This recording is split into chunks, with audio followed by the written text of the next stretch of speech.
If you receive an error notification stating that memory integrity is disabled in Windows 11, here are some steps to follow to resolve the problem. First, review incompatible drivers and click the Review Incompatible Drivers link in the error message.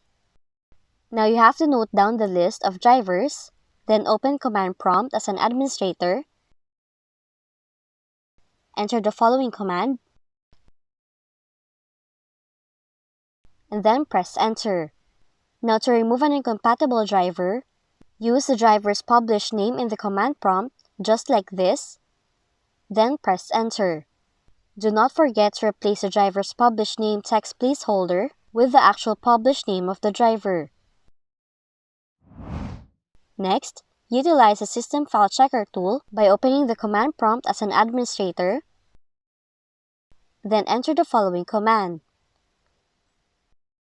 Now this command will find and fix the system file issues.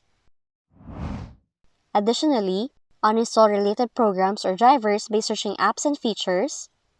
Select the faulty app from the list. Then choose the Uninstall option.